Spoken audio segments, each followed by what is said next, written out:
Breaking news, breaking news, breaking news. Assalamualaikum warahmatullahi wabarakatuh.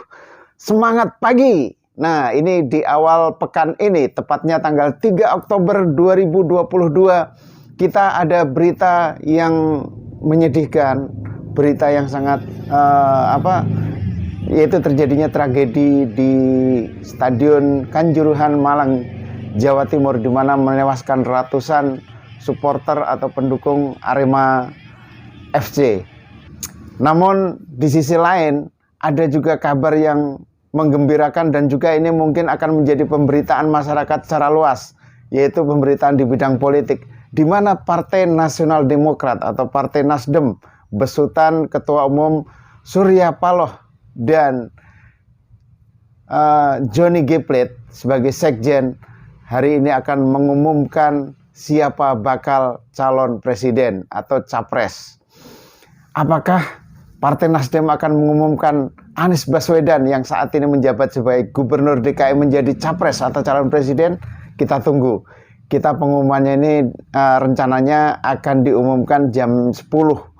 Nah, seperti kita ketahui juga beberapa waktu lalu Partai Nasdem, Partai Demokrat, dan Partai Keadilan Sejahtera atau PKS juga sudah mengumumkan bahwa ketiga partai ini akan berkoalisi mengusung capres dan cawapres. Nah, kita berharap mudah-mudahan koalisi ketiga parpol ini tetap solid dan tetap maju bersama untuk mensukseskan Pilpres dan pemilihan wakil presiden pada tahun 2024 nanti.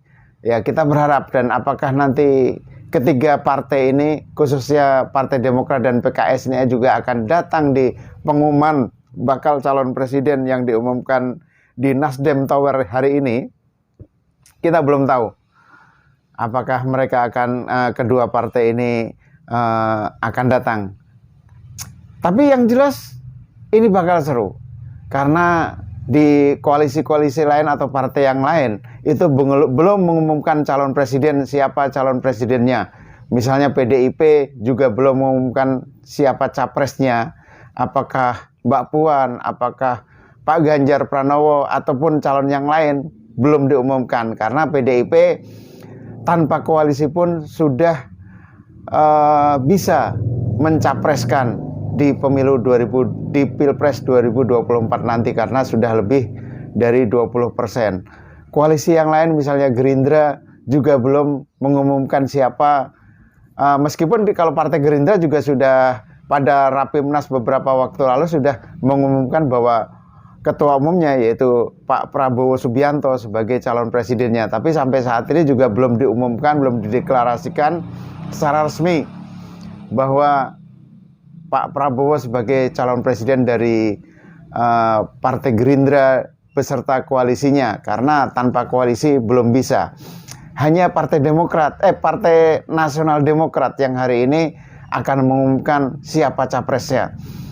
Di beberapa waktu lalu Partai Nasdem juga sudah mengumumkan di Rapimnas, rapat pimpinan nasional, bahwa ada 3 calon presiden yang akan diusung. Yang pertama Anies Baswedan, yang kedua Ganjar Pranowo, dan yang ketiga Andika Perkasa.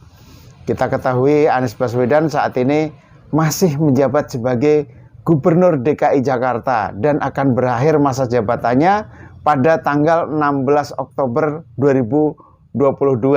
Jadi kalau sekarang tanggal 3 Oktober berarti masih 13 hari lagi Pak Anies memimpin DKI Jakarta.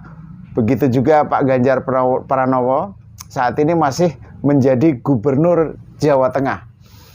Dan juga Pak Andika Perkasa, Jenderal Andika Perkasa, saat ini masih menjabat sebagai Panglima TNI. Ya, kita belum bisa pastikan juga, tapi ini sangat menguat di pemberitaan, baik di Detikcom maupun di Medcom, meskipun Medcom belum menyebutkan siapa namanya, karena yang akan mengumumkan langsung ketua umumnya yaitu Pak Surya Paloh. Media-media lain juga belum mengumumkan siapa namanya, tapi yang jelas hari ini akan diumumkan. Dan Detikom sedikit lebih maju karena berani potensinya sangat besar bahwa Pak Anies yang akan diumumkan sebagai calon presiden. Kita lihat juga di channel YouTube-nya Partai Nasdem, Nasdem TV, itu sudah dipasang pengumuman bahwa pengumuman calon presiden dari Partai Nasdem itu sekitar, kalau sekarang ini masih jam 6, jadi sekitar 4 jam lagi. 4 jam lagi, oh berarti 6, 7, 8, 9, 10. 7, 8, 9, ya sekitar jam 10 berarti kalau tidak meleset waktunya. Kita nantikan bersama-sama, yang jelas ini sangat menarik, berita yang sangat ditunggu-tunggu oleh sebagian besar masyarakat Indonesia, khususnya masyarakat Indonesia yang mencintai politik. Mencintai artinya bukan mencintai politik aja, konsen ataupun perhatian terhadap masa depan bangsa Indonesia. Karena bagaimanapun pemimpin Indonesia ke depan ini juga akan menentukan nasib bangsa Indonesia. Dengan visi misi calon presiden dan calon wakil presiden, itulah yang akan menentukan bagaimana arah pembangunan bangsa Indonesia ke depan. Kita nantikan bersama dan tetap menyaksikan tayangan-tayangan kami di Mediasi Channel. Jangan lupa bila merasa tayangan ini menarik dan bermanfaat, like, komen, dan subscribe, dan juga bila perlu dibagikan ke grup-grup komunitas media sosial kita. Sampai ketemu. Assalamualaikum warahmatullahi wabarakatuh.